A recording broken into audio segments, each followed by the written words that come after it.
one guiding rule for our community as a whole, what would it be? So, What's the code? Share the screen. All right, if you. Make sure that microphone is turned on. Green. All right, If you go to the website Menti, MENTI.com. What's the code? What's the code? I'll tell you in just a second. Students can't put the page up.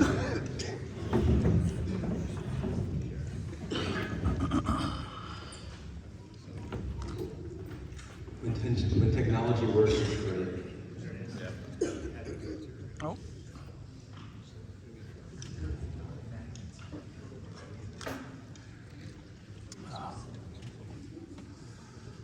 is.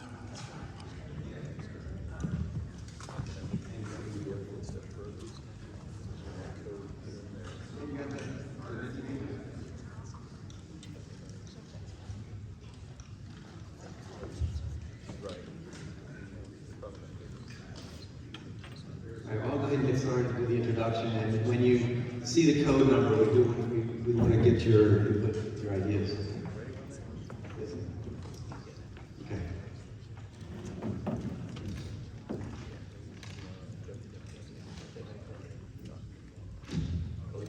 The code's on the top 5402-4322. So in just a couple of weeks, Easter will be here. And when Easter's happening, the week before that, Passover starts and is occurring when Easter happens. On the 21st of this month, Ramadan starts. So on Easter, the Muslim community will be observing Ramadan, the Jewish community will be observing Passover, and the Christian community on the same day will be observing Easter. Our traditions from each of those faiths helps us to thrive. But what do you do when traditions, like supporting UGA versus tech, what do you do when traditions differ? We have with us today Dr. Kevin Head, representing the Christian point of view, a Christian point of view, Rabbi Shmuel Wiener with Beth Tikva, and Faraz Iqbal with Roswell Community Monastery. And after Kevin's initial comments, we're going to have a conversation about what to do and how to deal with people of different faiths.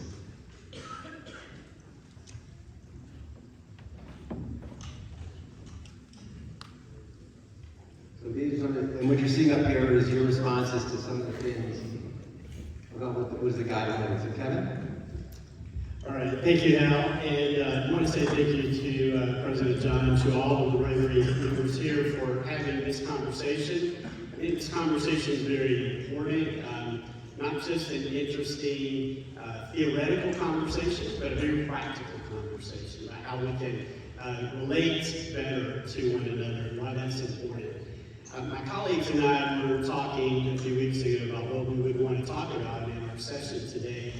Really felt like one of the conversations we want to have is, why is it important for us to focus on similarities instead of differences?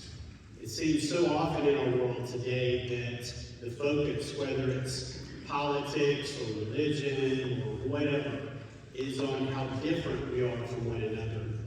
But what would the world look like if we focused on similarities? Especially as Hal was giving the introduction, what would the world look like if we focused on similarities with folks who are from different faiths, different religions, different faith journeys? So we wanted to talk about why that's important today.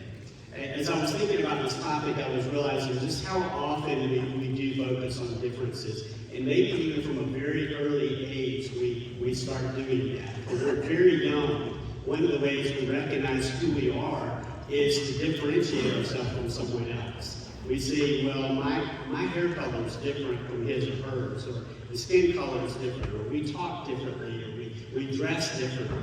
It's a way of understanding the world that we focus on differences. I was even thinking there's that song, I think it was from Sesame Street, one of these things is not like the other, right? focusing on that which is different. Maybe you've even seen that game, there are two pictures, and you have to find what's different in the pictures, right? It's this focus we have on differences. That's not necessarily bad. I would say probably it's innate to who we are as human beings, that thousands of years ago, we needed to do that to recognize threats. That makes sense. But in thinking about this conversation, I think it's so important to realize it can also be damaging for us to focus on what differentiates us from someone else rather than what is the commonality that we share. I think sometimes when we focus on differences, what we find is, that maybe it leads toward prejudices. So we tend to judge a book by its cover. We tend to maybe see someone in a generality rather than a specific person to who they are. I think in many ways it creates an us versus them kind of mentality. We begin to think, well, I know me and people who are like me, but this person seems different, and it creates this separation of us versus them. It really keeps us sometimes from focusing on our common humanity and the values that we share. I think probably the biggest thing for me, though, is that it engenders and fosters an atmosphere of fear. When we focus on that which is different, that which is unfamiliar, so often we tend to become afraid. We know the familiar, but the unfamiliar to us is frightening. I read the National Institutes of Health came out with a study, I don't know, a year or so ago. It said the number one fear among human beings is public speaking. That's not my number one fear. I'd have a tough time doing my job if it was.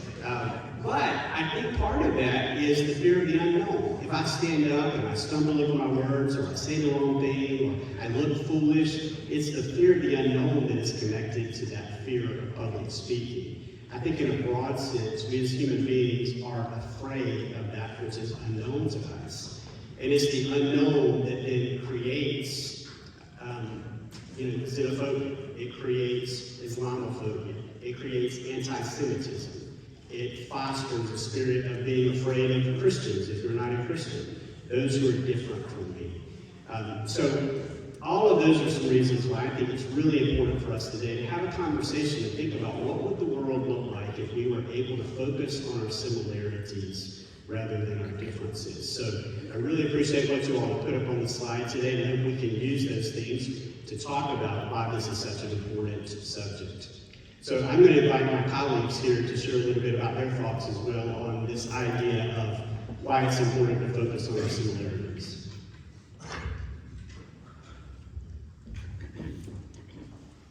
I turned to my colleague when we saw these first words and said, I think our work is done, if only that were true.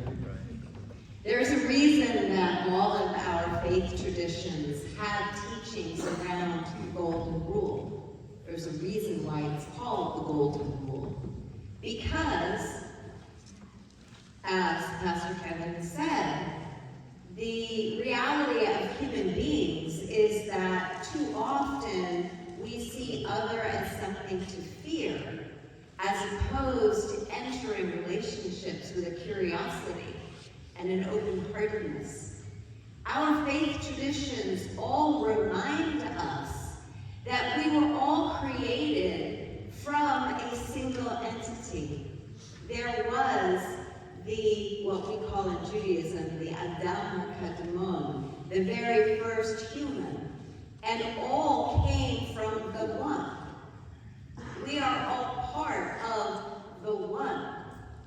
But as we've grown and developed and gone down different paths, we tend to fear the path that we are not upon. And so the traditions all teach us, remember from where you have come.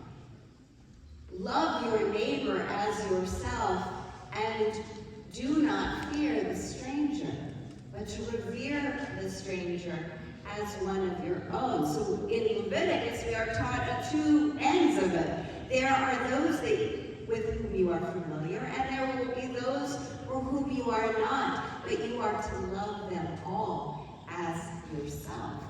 And that must be the place from which we begin our own interactions with one another when we are building community together. And as members of the Rotary, you all understand very deeply the importance of building community together. So I'm going to pass it on to my partner here. Thank you. Peace and greetings, shalom aleichem, and assalamu alaikum. All three things mean peace and greetings. And oftentimes, the latter two may be a little bit different than what everyone's used to hearing, but the reality is they may be different, but they're very similar. And I think that's what we're trying to bring up today is that there's different lenses, but the messaging is very, very similar. And the other thing is I want to first also thank our hosts for inviting us here today and for the opportunity to talk. If we look at the words up on the screen, you can see that there's a lot of things. The larger the word, that means more of you type that same word. So you can see kindness, you can see love, the golden rule. And you'll see some other things on the side, and a lot of them are touching on neighbors, because there may be a sentence in there, so the words may be a little bit smaller. And Rabbi Alex, you had talked about the neighbors and how we need to treat one another. And it's very similar to Islamic tradition as well, too. There's a short story where the Prophet Muhammad, peace be upon him, was in a group saying, you're not a true believer, you're not a true believer, you're not a true believer, right? And everyone came rushing around because the Prophet said something like, what do you mean? What do you mean? And he goes, you're not a true believer if your neighbor is hungry next door. Out of everything you could say, that if your neighbor is hungry next door, or if there's any harm that you are causing that neighbor. Now, harm doesn't mean just physical harm. It could be, hey, am I mowing my lawn 7 a.m. in the morning and waking him or up? Did I trim the trees a little too much so the leaves won't fall on my side of the lawn? Right? Did I fix the fence in a certain way so that way I just can't see my neighbor's kids come across? Right? It's how we treat our neighbors and how do we develop love. We were talking about just the concept of love and the similarities of all the faiths of what love really means. It's very easy to love one another, right? And there's different levels of love. Like, I'm married, I have 4 kids, I love my wife a certain way, I love my children a certain way, and I love my parents a certain way, and my brother. But how do we love each other as a community? It's easy to love people when you see the love coming back. But it's hard to love sometimes, or challenging when you don't see that love. But the true essence of love, in terms of a community standpoint, is to have that connection with humanity in a way where it doesn't matter what the other person is saying, but you love that person for the sake of humanity, to move the community forward.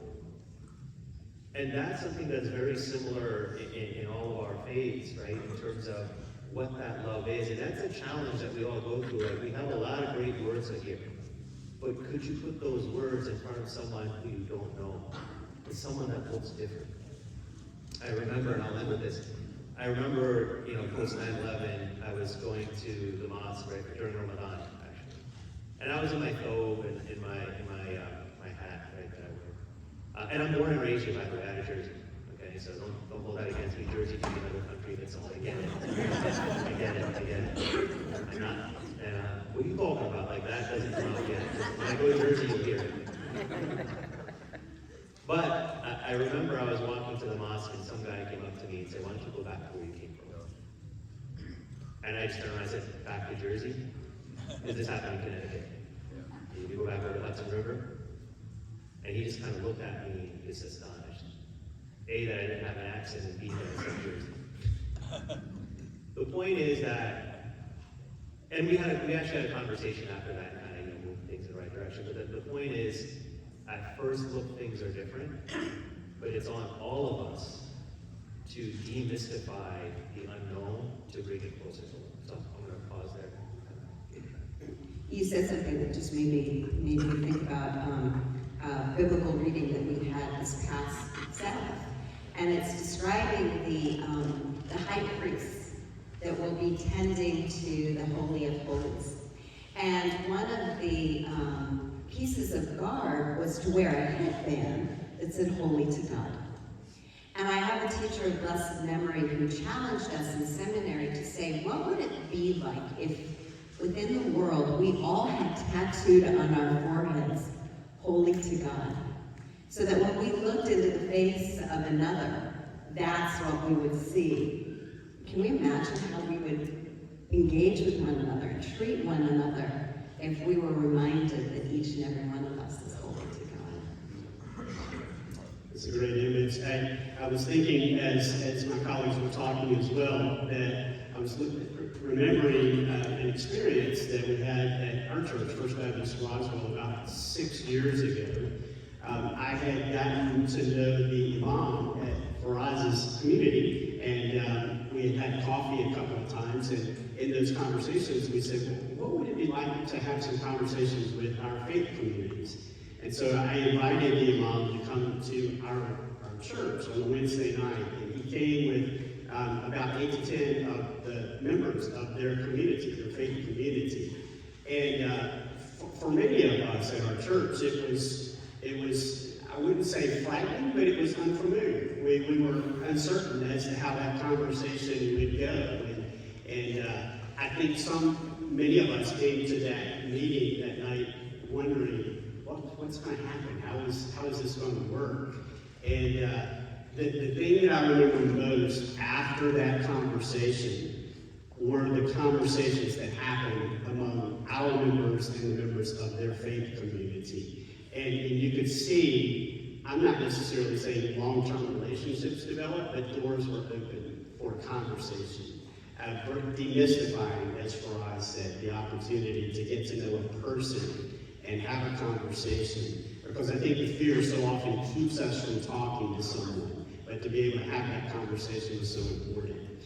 The other thought I had that I'll share really quickly is, as I think about the three of us here on this panel, I'm reminded that I'm one of 3 brothers in my family. And I think if you ask me and my brothers to describe our parents, we would all describe them in different ways. Each of us would say something different about them. We see them differently. We understand them differently. But we're still one family. And that's what I'm reminded of as we talk today, the family of humanity that we're a part of. We may have some different views and opinions, but the common humanity that we share enables us to build relationships that's so important. Yeah, I always kind of say we need to put the human back into humanity, and oftentimes we disconnect the two. At the end of the day, we're human first. We have our faith traditions, we have our cultures, we have our background, we have our families, but we are human. And I think that's the piece that we need to truly go back to. It's innate to us, the humanness, the love. But it's the outside factor sometimes that then starts to add filters. And if we're not careful, that's where the filters can take us into different directions. But go back to what our innate DNA is, and that is human, and that is love, and that is mercy. If you look at the prophetic traditions of Prophet Muhammad, peace be upon him, Jesus, peace be upon him, Moses, peace be upon him, they all practiced love and mercy. They came to this world as a mercy to humankind. They came to this world to sacrifice. They came to this world to give their message, to bring people and to teach love and mercy. Because God is about mercy. God is about love. And so even just following the prophetic traditions, even across the different faiths, we can see love and mercy so central. Olam Chesed Yibaneh. The world is built from a place of love and compassion. And when I do acts of love and compassion, and you do acts of love and compassion, and we do acts of love and compassion, then God rains love and compassion upon us all. The work that we have, the responsibility of religion, is to help us all grow closer to one another, to bring love and compassion for all into this world. We're entering our Holy Day season, all of us, and it's time for deep introspection to recommit ourselves to God and our faith communities and to the world, My tradition is to remember that we were once in a narrow space, and out of love and compassion, God redeemed us to be able to come and to build the world. Their tradition is a reconnection to God and to God's love, bringing His Son who sacrificed Himself to make the world a better place. Your faith tradition is about pulling back in order to get closer to God, to be able to reconnect to the values of love and commitment and justice and mercy. We're all doing the same work for the purpose of being better individually, making our families stronger, our communities healthier, and making sure that our world grows and it becomes repaired and becomes the place that God would walk amongst us all. And so in this holy season, we are challenging ourselves and we're challenging you all. What is something that you will commit to in this holy season to bring love, to bring compassion, to bring connection to someone that you may not know, somebody you may need to get to know, to be able to be the best that you can be and the best that we can be. We have time for a few questions. Does anybody have a question for any of the people?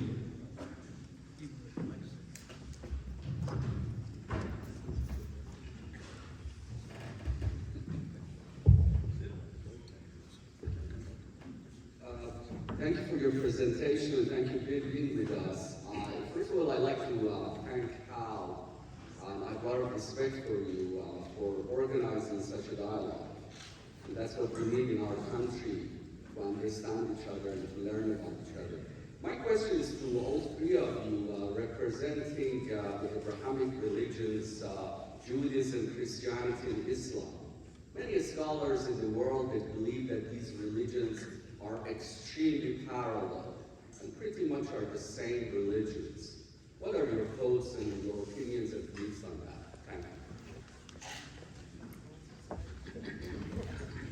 you. Thank you for the question. I would say certainly part of what we're saying here is, there is a similar rootedness to all three traditions, right? The ground root is the same. I think that part is very clear historically and theologically. I think it expresses itself in different ways. I think that's the way I would describe it. The rootedness is very similar. The expressions may be different. But I think that rootedness is the connection to the Abrahamic tradition. I mean, clearly we were all born out of the same core beginning, and each one has gone down a particular path that has been unique to the spiritual experience of those who followed the path and the growth out of them. We absolutely share so many of the same, especially out of the prophetic tradition, so many of the same teachings. I know my Arabic is non-existent, but when I walk into the mosque, there are words that come out of prayers that I understand because they come from the same root of a similar language. And so I think we all have the lens by which we understand the values that are going to be unique to our particular faith tradition, but they certainly are interconnected in so many deep, deep ways. I agree. I mean, both of you kind of covered it so eloquently. The only thing I would add to it, I agree with both of you said, I would add to that is that yes, they're very similar, but there are also differences, and I think it's important for all of us to respect and appreciate the differences too. That's part of the love of humanity. But again, there's so many, like we just kind of talked about love and how it's very similar among the faiths and how the roots are very similar, and even some of the words and prayers. But we also need to recognize and appreciate that there are differences in how we express and how we believe, and that's okay. Like, that's okay. Can you imagine everyone in your family was exactly the same? Can you imagine, like, people that you interact with every day who are exactly the same as you, would life be boring or not? I don't know, right? So it's okay to be different, but it's even more important to respect and understand, right? And I think that's the key thing. So thank you for being here. This is a dialogue that is so needed. Let's see, at Rotary we don't do politics except last week, and at Rotary we don't do religion except this week.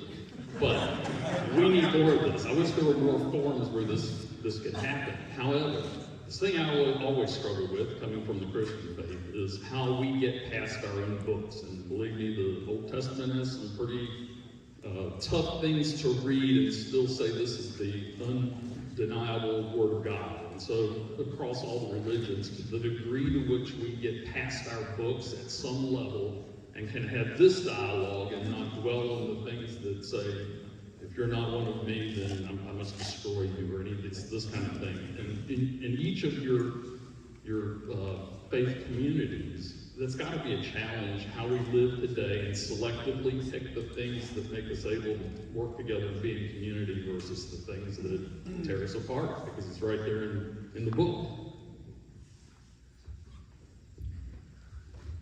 You know, for me, it's born and raised here in New Jersey, right? And my friends growing up are predominantly Christian, a lot of Jewish friends, Muslim friends, and agnostic as well, right? For me, what I've learned through my journey in life is the thing that kind of always demystifies a lot of things is just breaking bread. Sit down and get to know one another. When we have high-level, superficial relationships, we don't really get to know one another. We're only putting a checkbox in terms of, okay, I have a relationship, I know this person.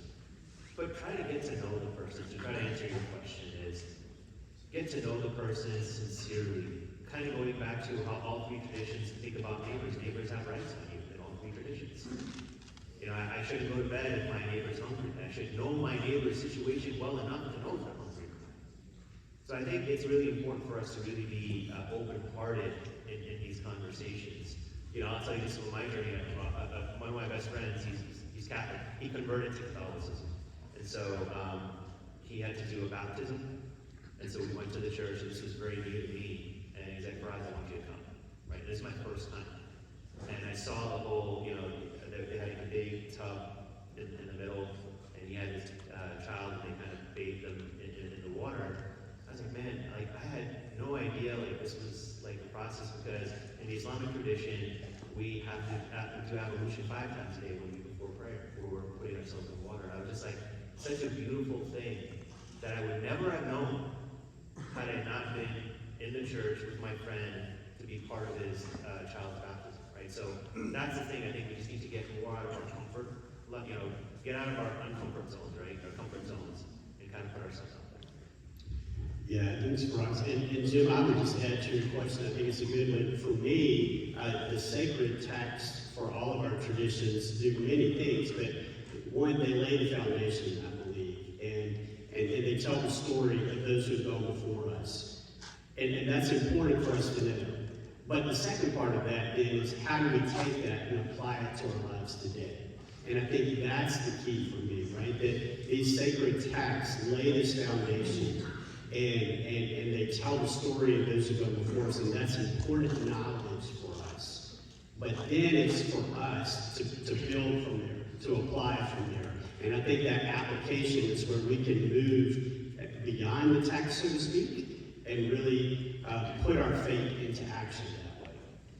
In wrapping up because of our time, I noticed that several people have already seen the follow-up question, which is, this is not just about hearing and listening, which is we're appreciative that you would listen with an open mind to 3 similar yet different views. And these are some things to take away as action. We talk about Rotary being service above self, and all of these look like service. Rabbi, you had some comments you wanted to wrap up for the group? Oh, I was just going to say that we were endowed with brains and hearts for a reason. And our sacred teachings are, has been so beautifully stated, it's a foundation that we are supposed to wrestle with, struggle with, grow from and through. And the purpose being to make us better. You know, God didn't punch out a whole bunch of lemmings. God put us here for a purpose. Our human lifespan is such that we don't live forever. We have a very small piece of time on this earth. And the challenge that religion gives all of us, that God, I believe, has given all of us, is to use that time wisely, to grow, to evolve, and to do our part to make our world a little bit better for the people who come after us. And part of doing that is by appreciating our differences, honoring them, and finding the areas in which we can connect through their similarities. And when we can do all of that, we all win.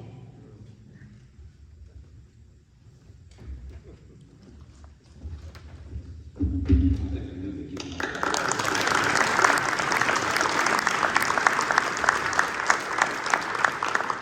want to thank you all three for being here today. Thank you, Hal, for bringing this program to us.